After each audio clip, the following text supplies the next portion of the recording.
बिस्मिल्लाहिर्रहमानिर्रहीम। Dear students, उम्मीद है आप लोग खैरियत से होंगे। Today we are going to start chapter number 7 solution and electrolyte which is related with first year chemistry और ये फिजिकल केमिस्ट्री से बिलोंग कर रहा है। तो today we are going to starting from solution. सबसे पहले यहाँ पर अगर हम बात करें तो हमारे पास इनिशियली ये इंट्रोडक्शन चैप्टर का, इसके अंदर total 11 topic: theory of ionisation, electrical conductivity, electrolysis, oxidation and reduction, electrode potential, indicators, strength of acid and bases, pH and pOH, buffers and last one is neutralising. तो हम लोग यहां पर initially start करते हैं इंट्रोडक्शन से। सबसे पहले solution, a homogeneous mixture of solute and solvent is called solution. A homogeneous mixture of two or more than two substances is called solution. तो यहां पर सॉल्यूशन की डेफिनेशन क्लियर होगी आप लोगों को। नेक्स्ट, क्योंकि हमारे पास मैटर की फिजिकल स्टेट तीन है, that is solid, liquid, gas. तो on the basis of state of matter there are 9 types of solution. Number 1 is gas solid, gas liquid, gas solution, liquid solid, liquid liquid, liquid gas solution, solid solid, solid liquid and solid gas solution. तो ये on the basis of solute and solvent और types और state of matter there are 9 types of solution. तो ये हम लोगों ने study कर लिया है यहाँ पर। नेक्स्ट हमारे पास कंसंट्रेशन ऑफ सॉल्यूशन। देखें, यूनिट्स ऑफ कंसंट्रेशन बहुत सारी है: molarity, molality, mole fraction, normality और परसेंटेज कंपोजिशन। हमारे कोर्स में 3 यूनिट ऑफ कंसंट्रेशन शामिल है, that is molarity, molality and percentage composition. ये फर्स्ट यूनिट है परसेंटेज कंपोजिशन। ये मल्टीपल चॉइस के लिए इंतहाई इंपॉर्टेंट है और ये एक डायरेक्ट कंसंट्रेशन मालूम करने की यूनिट है। इसके जरिए हम डायरेक्ट कंसंट्रेशन मालूम करते हैं। परसेंटेज कंपोजिशन की 4 टाइप्स हैं। परसेंटेज कंपोजिशन की कितनी है? 4 टाइप्स। अच्छा, इसमें इनिशियल हमारे पास सबसे पहले मैं एक चीज यहाँ पर नोट डाउन करवा दूं आप लोगों को। यहाँ पर W जाहिर कर रहा है किसको? W जाहिर कर रहा है मास, और जिसको हम M भी शो कर सकते हैं। सेकंड, V जाहिर कर रहा है किसको? यहाँ पर वॉल्यूम। मास की यूनिट हमेशा हम जब भी लैब में काम करते हैं यूनिट्स लेते हैं इसकी ग्राम्स, ठीक है, जिसको हम लिखते हैं शॉर्ट फॉर्म में G। और अगर वॉल्यूम की बात करें तो वॉल्यूम की यूनिट्स लेंगे हम लोग ml या फिर cm क्यूब, ठीक है, cm क्यूब। तो सेंटीमीटर क्यूब, ml ये लेंगे जब भी हम लैब में काम कर रहे होते हैं तो CGS सिस्टम में काम करते हैं, ठीक है भाई। अब कहीं पर W लिखा हुआ है, कहीं पर M लिखा हुआ है, इससे घबराने की जरूरत नहीं। W का मतलब होता है मास, मास, मास, ठीक है। तो हमारे पास टोटल 4 यूनिट्स हो गई। 4 यूनिट्स कौन कौन सी हैं? नंबर वन की बात करें, number 1 is mass per mass, mass per mass concentration. Second, mass volume per volume concentration या percentage composition. Volume per volume percent, यहाँ पर हम परसेंट का साइन भी शो कर देते हैं, वॉल्यूम पर वॉल्यूम परसेंट, ठीक है।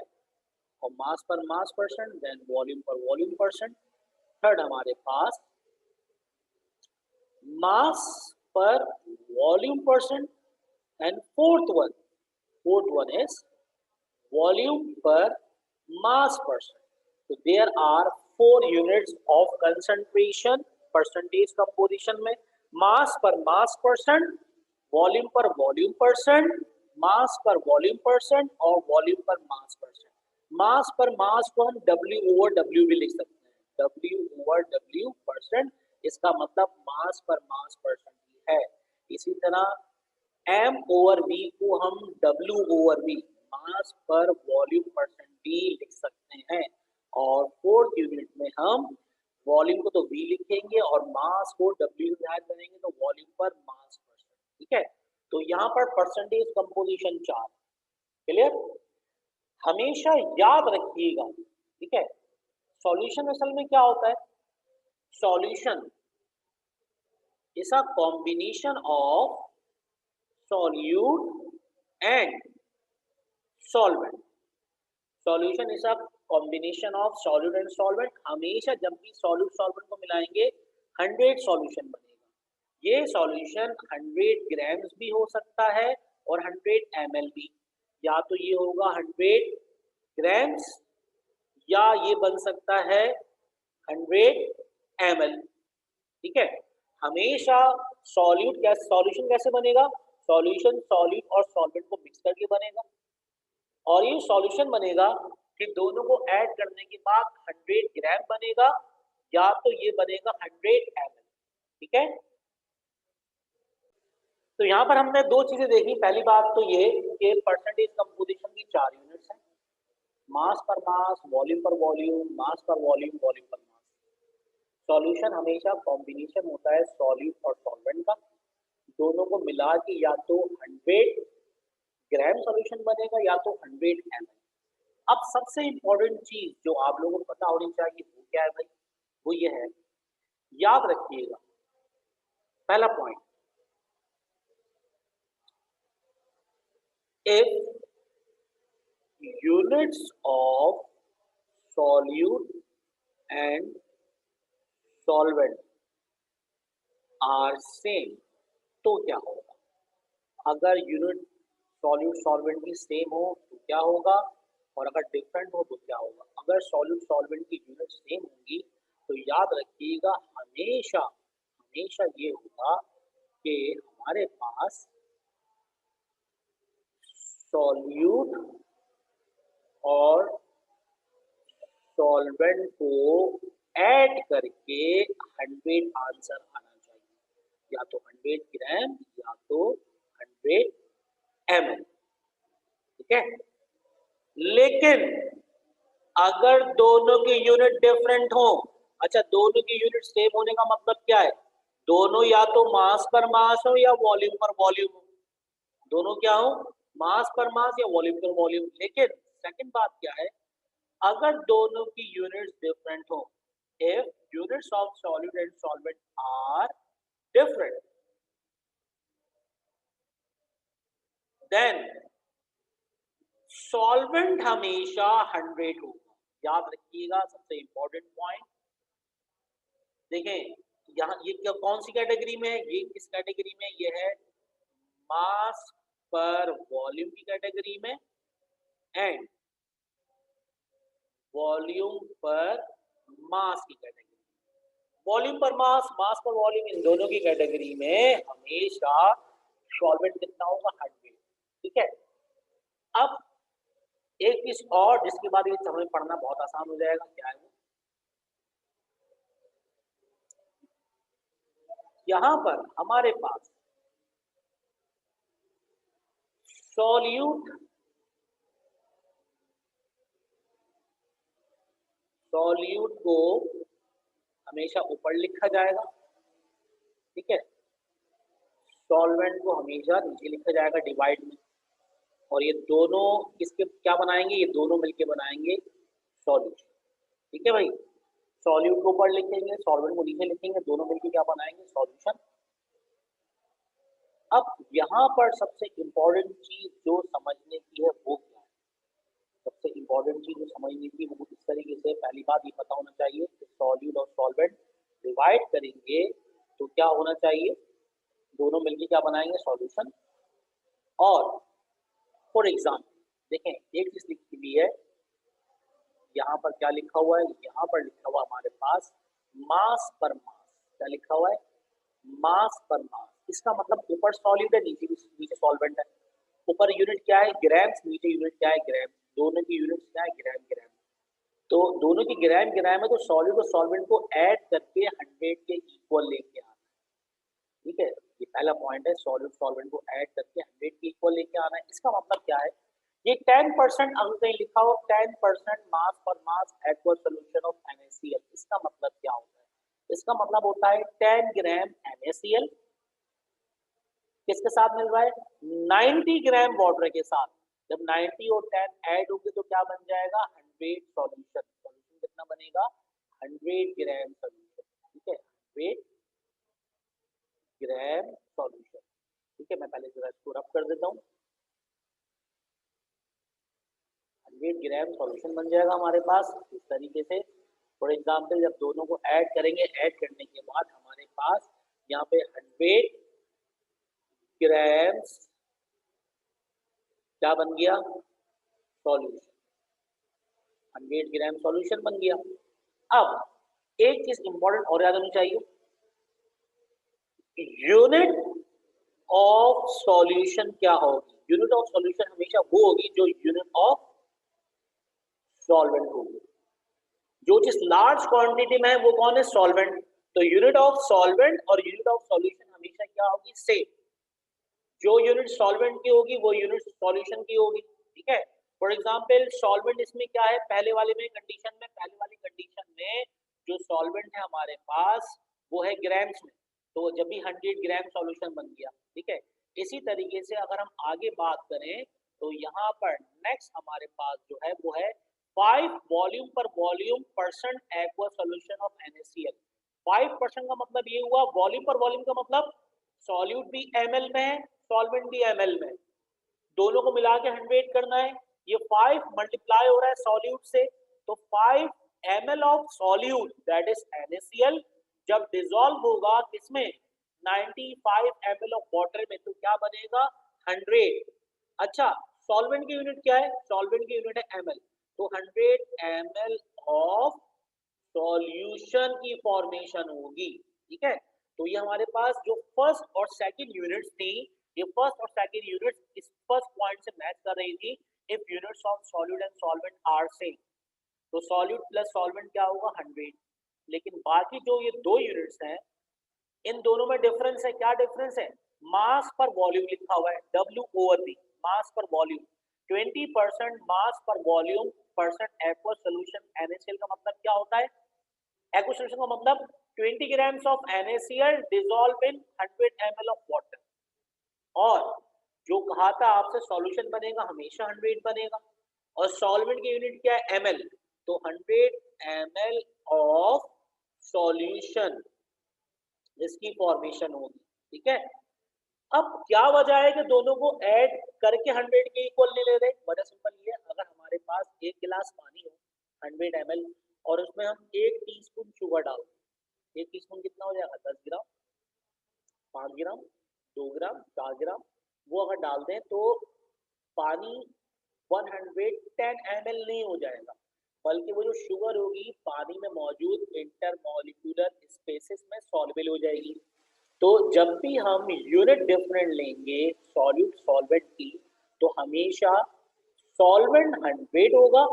ठीक है, और दोनों को मिलके 100 सॉल्यूशन बनेगा, और जो परसेंट गिवन होगी सॉल्यूट की वही लिखेंगे। अब फॉर एग्जांपल लास्ट जरा देख लीजिए, लिखा हुआ है 25 मास पर मास। अच्छा, इसमें गलती कर दी इन्होंने भाई, 25 वॉल्यूम पर मास है, 25 वॉल्यूम पर मास, इसको हम सही कर लेते हैं। ये हमारे पास असल में लिखा हुआ है 25 वॉल्यूम पर मास, ये बी है। ठीक है, ये क्या है, 25 वॉल्यूम पर मास। तो इसको इस तरह कर सकते हैं हम सही।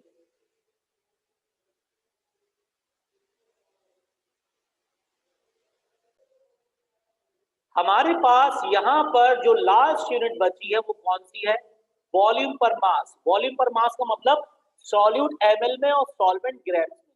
जब दोनों को ऐड करेंगे तो याद रखिएगा 25 मल्टीप्लाई हो रहा है 25 ml ऑफ NaCl डिसॉल्व होगा 100 ग्राम ऑफ वाटर में और 100 ग्राम ऑफ सॉल्यूशन की फॉर्मेशन होगी। ठीक है, तो यहाँ पर हम लोगों ने कंप्लीट कर लिया कंसंट्रेशन ऑफ सॉल्यूशन, जो इम्पोर्टेंट था मल्टीपल चॉइस के लिए।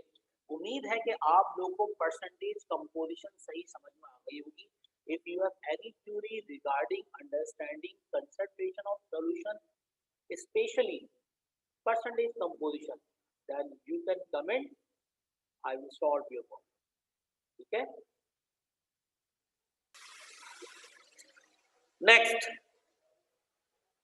other units of concentration, molarity and molality, दोनों कंसंट्रेशन की यूनिट है। कंसंट्रेशन का मतलब सिंपल ये होता है number of moles per dissolve litre of solvent या वॉल्यूम। ठीक है भाई, तो वॉल्यूम की यूनिट क्या लिया हमने, लीटर। एक चीज याद रखें भाई, अगर हम 1 लीटर पानी में शुगर डिसॉल्व कर रहे हैं और अगर 1 केजी पानी में शुगर डिसॉल्व कर रहे हैं, तो दोनों पानी को मीठा करेंगी, लेकिन दोनों की यूनिट चेंज होगी। अगर हम 1 लीटर पानी के अंदर सॉल्यूट ऐड कर रहे हैं, तो जो कंसंट्रेशन होगी उसको कहेंगे मोलैरिटी, जाहिर करेंगे कैपिटल एम से, फर्स्ट मोलैरिटी। मतलब the quantity of solute in moles dissolved in 1 liter or 1 dm cube of solution is called molarity of solution. Its unit is mole per dm cube. और formula क्या है, molarity will be equals to moles of solute divided by volume of solvent in liter or dm cube. लेकिन अगर हम पानी litre के बजाय किसमें लें, केजी में, किलोग्राम्स में, और उसमें सॉल्यूट डिसॉल्व करें, तो इसको कहेंगे मोलैलिटी। ठीक है, यहां पर हम लोग मोलैरिटी को जाहिर करेंगे किससे, कैपिटल एम से। Molarity is represented by capital M. Capital M से जाहिर कर रहे हैं मोलैरिटी को, जबकि मोलैलिटी को जाहिर करेंगे किससे भाई, स्मॉल एम से। स्मॉल एम का मतलब मोलैलिटी और कैपिटल एम का मतलब molarity. The quantity of solute in moles dissolved in 1 kg of solution is called molality of that solution. Its unit is mole per kilogram, mole per kg। और molality का formula क्या होगा, moles of solute divided by mass of solvent in KG, mass of solvent in kilogram. ठीक है, तो यहाँ पर हमने 2 यूनिट देखी, दोनों आसान थी। अगर दोनों को कंपेयर करें, मोलैरिटी में मोल्स ऑफ सॉलिड ऊपर लिखा हुआ है, मोलैलिटी में मोल्स ऑफ सॉलिड ऊपर लिखा हुआ है सेम, लेकिन मोलैरिटी में सॉल्वेंट का वॉल्यूम है और जबकि मोलैलिटी में सॉल्वेंट का मास है। उम्मीद है आप लोगों को दोनों की डेफिनेशन सही समझ में आ गई होगी। ठीक है, इन दोनों के असल में आते हैं न्यूमेरिकल्स। ठीक है, तो न्यूमेरिकल्स हम लोग इनके बाद में करेंगे, वो इंशाल्लाह आप लोगों को लिंक सेंड कर दिया जाएगा, जिसमें आप लोग देख लेंगे सारे के सारे न्यूमेरिकल्स इनके। बहुत ही आसान लेवल है, 9 स्टैंडर्ड टाइप के न्यूमेरिकल्स हैं इसके, और इसमें कोई एक न्यूमेरिकल हमारे फाइनल एग्जाम में आएगा। ठीक है, तो उम्मीद करते हैं कि यूनिट्स ऑफ कंसंट्रेशन भी, मोलैरिटी और मोलैलिटी आप लोगों को क्लियर हो गई होगी। ठीक है, if you have any question then please ask. Now we are going to move towards hydration and hydrolysis। इसकी एक्सप्लेनेशन हम लोग पढ़ते हैं, हाइड्रेशन किसे कहते हैं। Number 1, hydration. हाइड्रेशन को उर्दू में कहते हैं आबीदा होना, वाटर की एडिशन। ठीक है, एक ऐसा फिनोमेना जिसमें जब हम सॉल्ट को, नमक को पानी में डालते हैं, तो सॉल्ट के पॉजिटिव आयन को वाटर के नेगेटिव आयन और सॉल्ट के नेगेटिव आयन को वाटर के पॉजिटिव आयन सराउंड कर लेते हैं। इस प्रोसेस को हम कहते हैं, इस सराउंडिंग प्रोसेस को हम कहते हैं hydration. When a salt is mixed with water, the positive and negative ions of salt are attracted by opposite poles of water molecule, so that Salt dissociate into ions, and these ions are surrounded in the spaces present between water molecules. This complete phenomena is called hydration. ठीक है, तो यहाँ पर हमने diagram के जरिए show किया है. फॉर एग्जाम्पल NaCl डिजोल्व किया, तो NaCl के अंदर हमारे पास ये क्या है, ये हमारे पास है क्लोरीन का एटम जो कि नेगेटिव होगा, और ये किसका है, सोडियम का एटम जो कि क्या होगा, पॉजिटिव. ठीक है, ये क्या है, पॉजिटिव सोडियम का एटम. ये आपके पास ऑक्सीजन है, ये हाइड्रोजन, और ये हाइड्रोजन, ये पूरा वाटर मॉलिक्यूल है. ऑक्सीजन पे होगा नेगेटिव चार्ज, ऑक्सीजन का नेगेटिव चार्ज सॉल्ट के पॉजिटिव चार्ज को अट्रैक्ट कर लेगा, और वाटर का पॉजिटिव चार्ज सॉल्ट के नेगेटिव चार्ज को अट्रैक्ट कर लेगा. This attraction is called dipole dipole attraction, और जबकि ये फिनोमेना कहलाएगा हाइड्रेशन. ठीक है, तो हाइड्रेशन में क्या होता है, जब भी हम किसी सॉल्ट को, फॉर एग्जांपल टेबल सॉल्ट, हमने क्या किया, NaCl लिया. ठीक है, हमने क्या किया, NaCl हमने लिया.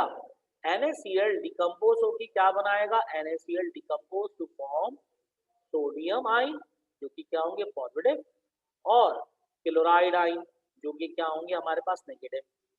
सोडियम आयन को वाटर मॉलिक्यूल के नेगेटिव आयन सराउंड कर लेंगे, और क्लोराइड आयन को वाटर मॉलिक्यूल के पॉजिटिव आयन सराउंड कर लेंगे. This surrounding of positive and negative ions of salt with water molecule is called hydration. तो आप लोगों को हाइड्रेशन की डेफिनेशन क्लियर होगी उम्मीद है. If you have any query then please ask. Now we have done the definition and example of hydration. अब problem ये है कि हाइड्रेशन किस चीज पर डिपेंड करती है. असल में हाइड्रेशन ज्यादा कब होगी, कम कब होगी, डिपेंड करता है चार्ज डेंसिटी पर. वो क्या चीज होती है, हम जरा पढ़ते हैं.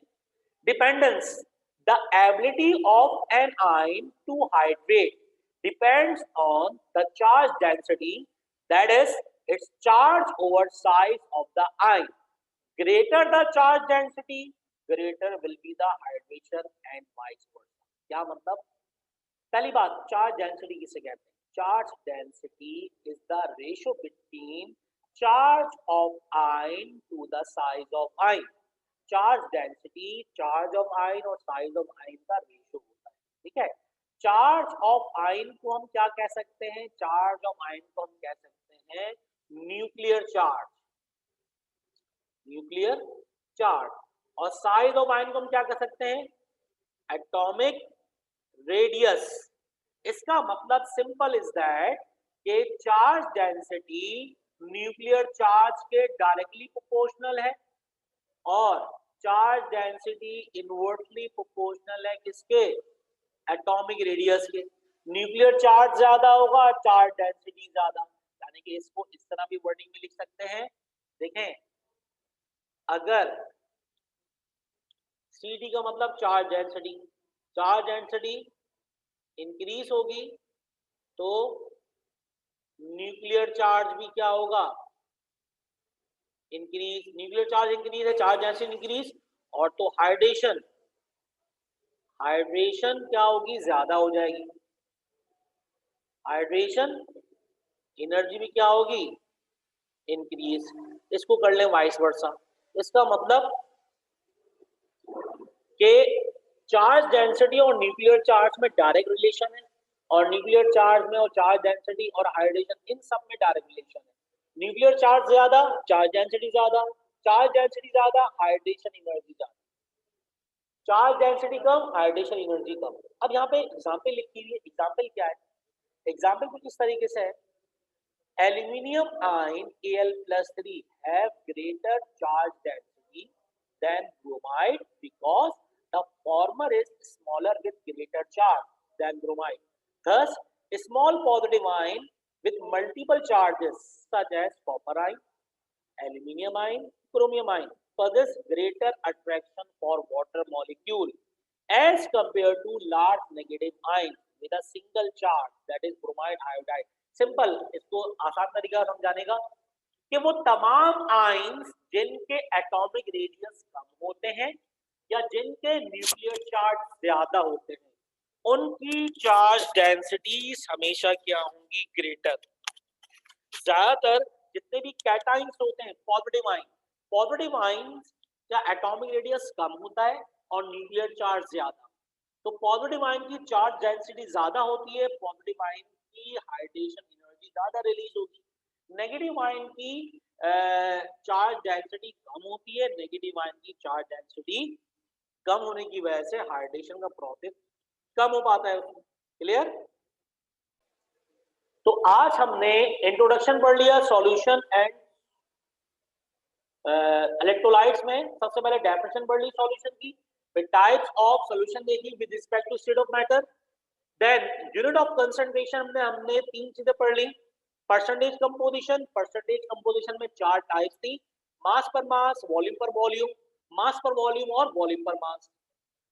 नेक्स्ट हमने देखा मोलैरिटी और मोलैलिटी की डेफिनेशन विद फॉर्मूला और उसका डिफरेंस।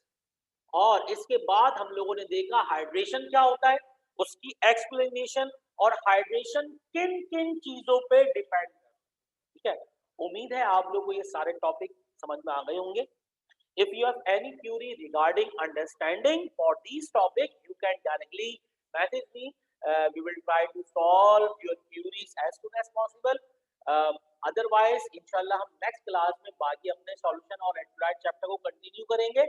और आगे जो टॉपिक्स हैं हाइड्रोलाइसिस, क्रिस्टलाइजेशन, ये काफी इंपॉर्टेंट चैप्टर समझा जाता है ये फर्स्ट ईयर केमिस्ट्री का, क्योंकि इसमें काफी इंपॉर्टेंट टॉपिक है, just like ion electronic method. ठीक है, इसके अलावा theory of ionization, then oxidation reduction, और ऑक्सीडेशन रिडक्शन में ऑक्सीडेशन नंबर कैसे कैलकुलेट करते हैं, तो ये तमाम चीजें इंपॉर्टेंट है। ठीक है, तो हम आज की क्लास यहीं तक रखते हैं, अपना ख्याल रखें और जहां भी रहे आप लोग खुश रहें। तो इंशाल्लाह हम नेक्स्ट क्लास में मुलाकात होगी। टिल देन अल्लाह हाफिज।